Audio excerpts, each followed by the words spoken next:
কান্দি master প্ল্যানের বাঁধ কেটে হচ্ছে বালি চুরি। এই অভিযোগে তৃণমূলের বিরুদ্ধে তোপ দাগলেন প্রাক্তন সাংসদ অধীর রঞ্জন চৌধুরী। সোমবার বড়োয়া ব্লক কংগ্রেসের পক্ষ থেকে বিডিওকে দেওয়া হলো ডেপুটেশন ও বিক্ষোভ কর্মসূচিতে হাজির হন প্রাক্তন সাংসদ অধীর রঞ্জন চৌধুরী। সেখানেই অধীর চৌধুরী সরাসরি শাসক তৃণমূলকে কাঠগড়ায় তোলেন। তার অভিযোগ, বাঁধ কেটে বালি চুরি করছে এখানকার তৃণমূলের নেতারা।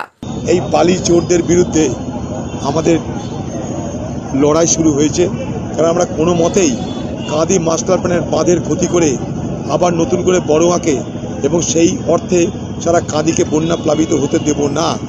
তাই এখানকার বিডিও সাহেবদের, এখানকার প্রশাসনকে আমরা বলেছি যে কোনোভাবেই যেন কাঁদির মাস্টার প্ল্যানের বাঁধ এবং সেই বাঁধ কেটে বালি লুট, বালি চুরি যেন বন্ধ হয়, সেটা দেখুন, নাহলে আমরা আগামী দিনে আরো বড় আন্দোলনে নামব। অধীর চৌধুরীর মন্তব্যে তুঙ্গে উঠেছে রাজনৈতিক দরজা। পাল্টা অধীর চৌধুরীর তুলোধনায় কান্দির বিধায়ক অপূর্ব সরকার।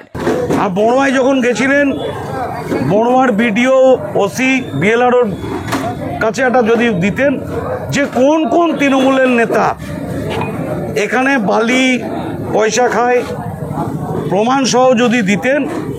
রাজনীতি করুন মানুষের দুর্দিনে নয়, রাজনীতি করুন পজিটিভ, মানুষের পাশে থেকে।